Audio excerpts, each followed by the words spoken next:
have Kandy Drmz with us today on Undergrnd Is Female. Thank you for coming. My pleasure. Yeah, it's a pleasure to have you. So today we're going to discuss the fact that she is a sex worker. Yes. And cam girl extraordinaire. And her BDSM lifestyle with her husband of how many years? Almost 20. Well, boyfriend and girlfriend for 20. Yeah. And married for about 12 years, I think. Okay. I don't know, it's been a long time. Yeah, so I think it's like super important to have you on the show because I feel like these topics don't get discussed enough and they're considered taboo, especially in like American society, Hispanic, Caribbean cultures. Yes. So like I think it's really important to have this discussion with you. So thanks for coming. Thank you, thank you. So how did you come up with the name Kandy Drmz? When Kandy Drmz, when we have Kandy Drmz, when we dream about sweet things like cake and candy, it's usually a sexual desire that is suppressed in our everyday life that gets expressed by eating sweets or looking for candy in our dreams. So my goal as a cam girl is always to realize that hidden sexual desire for a jelly bean, which is what I call my fans. And I feel like it's really important because it's kind of haunting to have those dreams and not be able to have your sexual desires expressed. So that's where I came up with the name Kandy Drmz. Okay. Yeah. So your goal really is, like, a cam girl is to help people overcome, like, any sexual, like, fears or, like, things they go through? That they consider to be taboo. Okay. Especially in the sexual realm. I always see people from a psychological perspective at the end of the day, so I feel like... Well, you do have your BA in psychology. Yeah, it's like a tool that I use being a cam model to get to people to just realize your sexual desire. Yeah. For example, like a couple that's afraid to have a threesome, they could safely have a threesome with a cam model. That's without the need of exchanging fluids or this is my job, I'm not some crazy girl that's going to show up at your house, you know. So I feel like that helps them realize these fantasies without making them, they're still continuing to be fantasies, but also become part of them as well as something in the real life would. And I think we were talking about it before that you like help women who have like trouble having orgasms. Yes. Which is big in our society because we're socialized to believe, you know, sex is painful, all these things about sex being bad. Right. So. Especially for girls. We celebrate boys. You lost your virginity. But for women, it's like, you're dirty, you're a slut, you know, well, how could you want sex? Because I'm a human being and, you know, I want sex and it's health.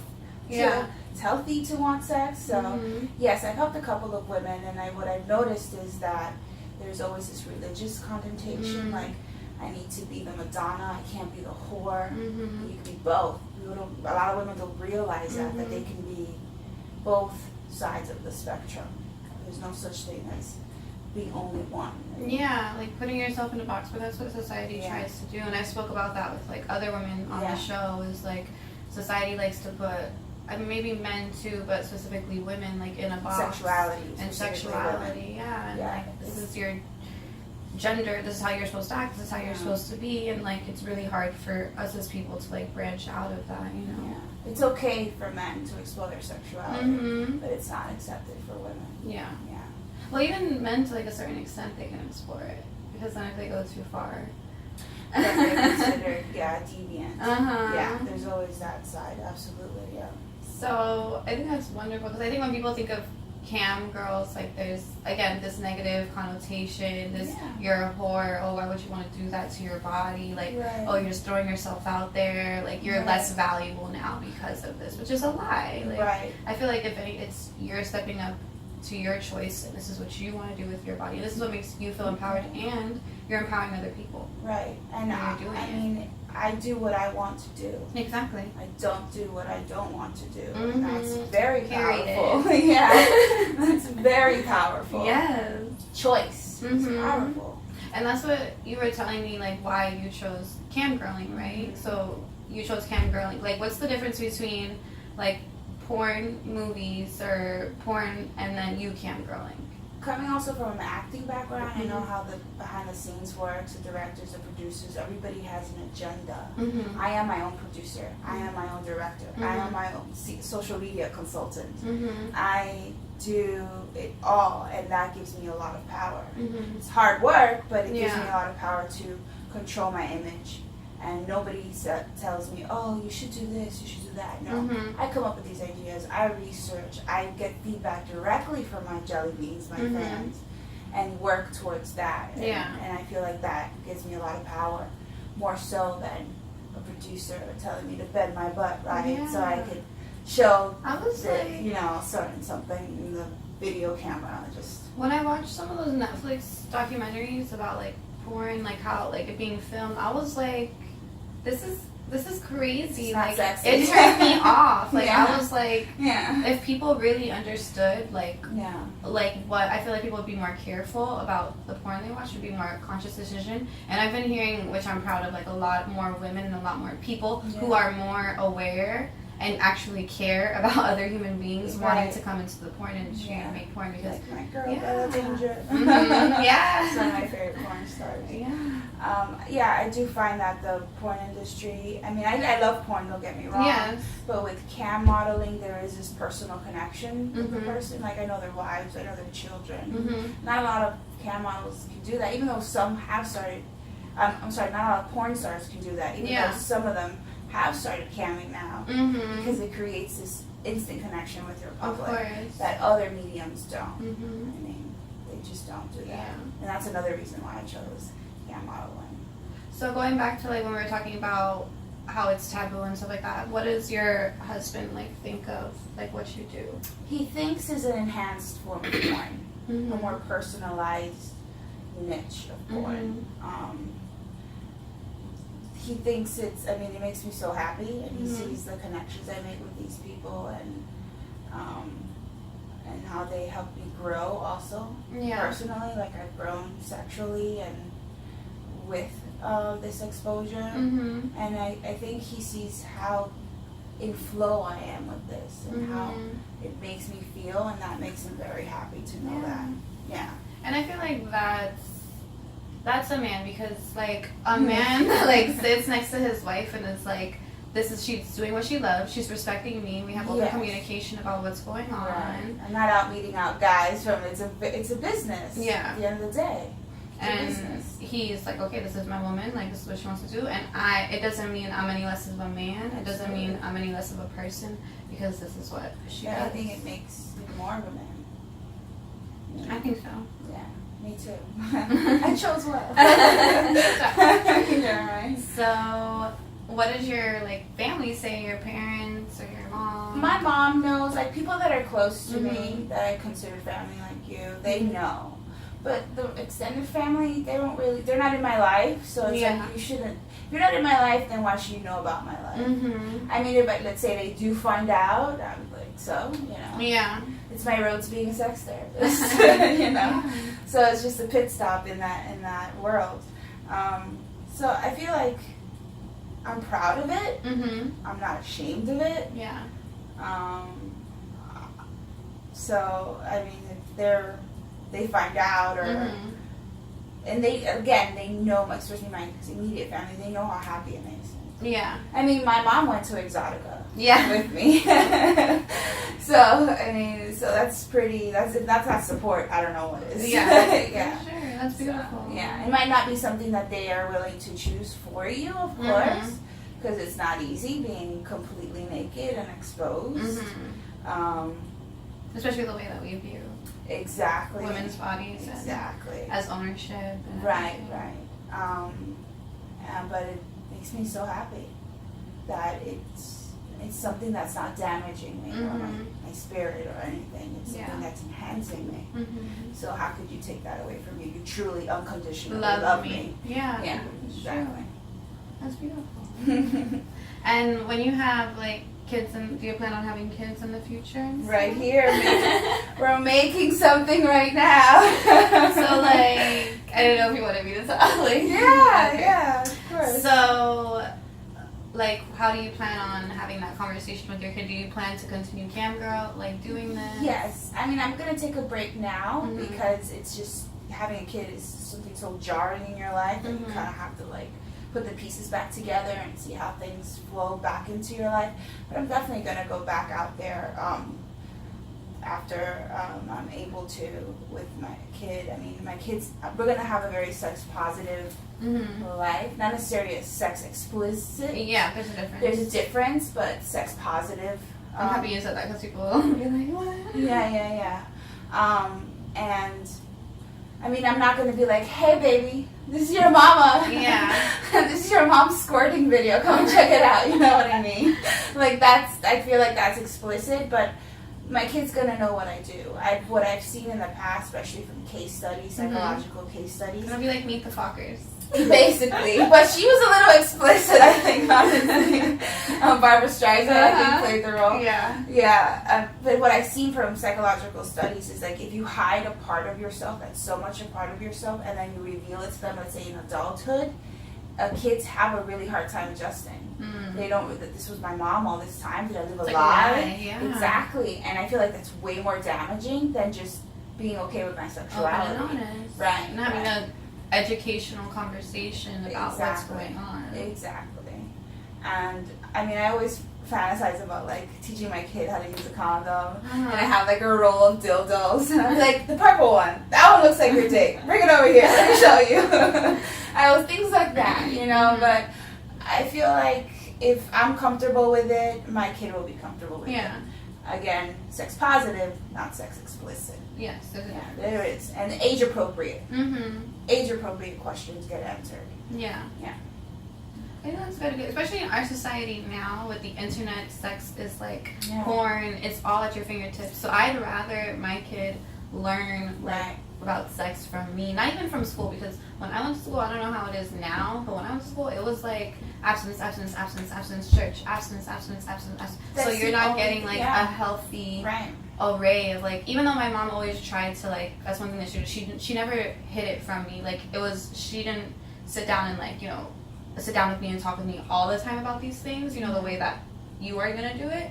But it was definitely a lot more open than I know a lot of other households were with sex. And so I think, like, it's with your child, and I think times are going to change. Times are going to have to change. Parents are going to have to change, because it's just so easy, and you don't want your kid to learn through, like, you watch some porn, that's crazy, and then a kid intakes this and thinks, this is what I go have sex with a girl and I treat her like this, or a girl thinks, oh, this is how I have to be, and they're not enjoying it, they're acting with how they think it's supposed to be because of a porn video. They're becoming observant. And porn is glamorified, so it's like...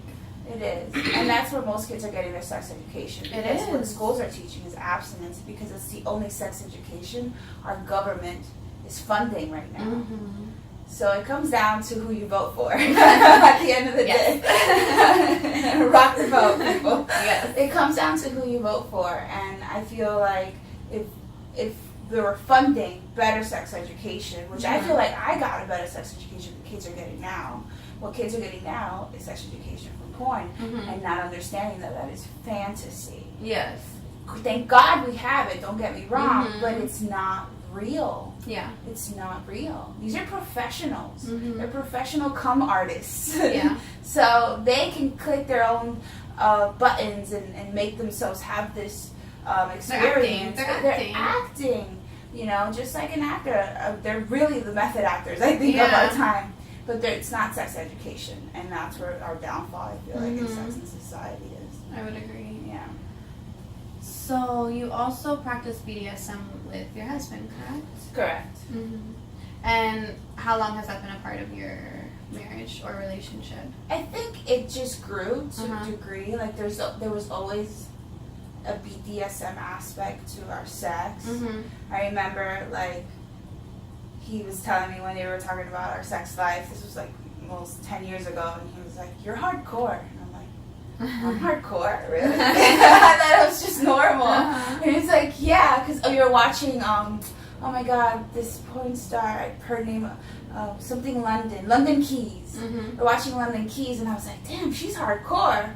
And he was like, you're hardcore. So I was like, so we always sort of practiced it without naming it. Yeah. And it just sort of grew for years from that. So what does it look like now? Now it's more, I think, ritualistic. We'll have like vanilla sex, and then we sort of plan the BDSM. Yeah. It's becoming more. It's testing my limits more, I would say. And vanilla sex, for people who don't know. Vanilla sex is, I guess, not light spanking. It's like that's the hardest you would go with vanilla sex. You would probably just entering one or two orifices, the mouth or the vagina, not necessarily the anus, which gets more hardcore with BDSM. Yeah, so that would be a vanilla sex. Yeah. So I feel like it's just getting, like, we're testing both of our limits now, and it's getting interesting. I'm sure. Just sort of cam show together. Yeah. No, that wouldn't work. He's not as free. He's respectful, but not as free. I mean, it takes a certain type of person to, like, to be okay with it, because you can also expose yourself and not be okay, not be in your own skin and be comfortable. Yeah. You know, and it just takes a lot. It's vulnerability. And it's like highest. Yeah. Absolutely. So I wanted to do some like BDSM true and false, because I know a lot of people, maybe you hear about it through like a song or someone, but I feel like it's just not, people don't know a lot about it. No. I feel like the movies that have come out lately, yes, thank God they started a conversation, but they didn't really show the true colors. No, it's pop culture. It's like, you know, and people were upset about that, but anyways. Yeah. At least it started the conversation. Yeah, it did. We have to give a little credit where credit is due. Yeah, I think like when things make it to trends, like I always think it's good because it opens up, more people are paying attention. Right. You know, anything becomes trendy. I think it's good because it's bringing awareness to a certain topic, but then there's also that bad side where it's like you're not hearing the full story, but I mean it's up to the individual to go find the full story themselves. Do their research. Yeah. Especially with BDSM, you have to do your research because you could really hurt yourself. Yeah, you could. You know. For real. It's important. Okay, so the first one is the dominant partner is the one in control. No, false. The sub is in control, especially in a consenting relationship, which I hope that's what everybody's in. Yes. The sub, whatever the sub says no, that's why we have safe words, safe signals, you know, like 1 or 2, 3, because sometimes you can't talk, you have a gag ball, that's you know, true. so you can't say pumpkin, you know. So, it's not true. The sub guides the process. It's the exchange of control. Yeah. And in your relationship, who's the like dominant and stuff? My husband is definitely the dominant. Yeah. Yeah. The sadist. Yeah. Okay. Partners are, well, we just talked about partners are either dominant or submissive. No, you can switch, absolutely. Sometimes you want to be the dominant one. In our case, that doesn't work in our relationship. Okay. I'm always a sub, he's always the dom. But a lot of relationships do that, and some people do it at the moment. They interchange during the sexual experience. They change, and it's like, it looks almost like acrobatics, like in the way the energy flows. It's very beautiful. And then if you're like aligned with each other, just you know what to do and what makes sense. Yeah, they know how to click the read buttons. each other. Yeah, read each other, exactly. So BDSM involves the use of fancy tools and expensive equipment. Not at all. I mean, you can spend a lot of money, more than I care to say, but not at all. I mean, one of my favorite things is the cheapest thing is like XLR cables to tie myself up, that tie me up. And I love them because the way they feel when you start sweating, and that's something I have around the house being a musician too. Yeah. So it's like, anything could be a BDSM as long as it's properly sanitized. And, and used properly. So people who take part in BDSM are psychologically maladjusted. Are you psychologically maladjusted? No, I think I'm very well adjusted. I do not think that is true at all. I mean, it's nice. It's very romantic to think of the idea. Like, I went through, and then most people, I mean, I'm not saying there's people that have gone through things, but most people had decent childhoods, are well-adjusted, pay their taxes, have a 9 to 5. They just like to express themselves sexually in this way. Especially people who have like really high positions, like CEOs, owners of companies, stuff like that. Yes, they like to release that tension. Because they're all day, they're on, like, I have to be serious, I have to be serious, I have to be this. Like, I remember, like, Rihanna, I don't know if she practices this, but she was saying how she's always on. Like, she's in her job, and so she wants, in her relationships, she likes to be more traditional. You know, like, you're the man, I'm the woman. Yeah, same with me. But, so it's very true, like, when you are all day making decisions and people are looking to you for what to do. For guidance. When you go home and when you're in the bedroom, sometimes you just want someone to be like, do me. Exactly. These are the toys I want to play with. Now do me. So BDSM is spontaneous and violent. No, absolutely not. It may seem violent from afar, it might seem spontaneous from afar, but everything needs to be planned meticulously, and everything needs to be consented, every single move, because again, you can really, really hurt yourself using the wrong product in your orifice. Like in your orifices, you can really, really hurt yourself. So absolutely not. And BDSM is about whips and chains. BDSM is about power control and exchange of power. At the end of the day, that's what it is. It always involves some form of sexual contact. Not at all. And sometimes it's just a look, and you're like, okay, I know my place, or they know their place. You know, it's like sometimes it's just, again, mind. It's a mind game. At the end of the day, you're not playing the mind game. You're not playing BDSM. Yeah. The body, the expression of the body, is just what it's like the writing of the mind in the body. But most of the times, it's mind play. Yeah. A person who is dominant or submissive in real life, which we talked about this, and will prefer a similar role in BDSM. No. It's the opposite. I'm very dominant in my work, in my life, but when it comes to sex, I'm not. I'm submissive to the core, so that's false. It is defined by sadist and masochist acts. Not defined, they're used, but but not defined at all. I mean, some people don't like sadist things, or don't like hurting other people, but still want to be dominant. Doesn't mean that you have to be a sadist to be dominant. All right.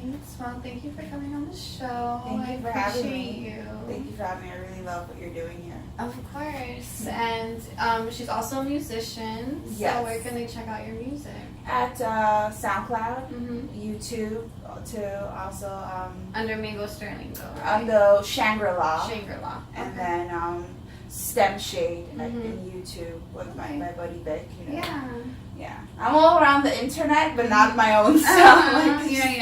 I'm like sprinkled around the internet. All right, my love. Well, thank you for watching. Please submit comments and don't forget to subscribe to this show. And if anybody has any questions, they could always email me. I'll give you the email that way. That it's more personal. For sure. They don't have to post it for the world to judge. And go vote. Yes. Sex education.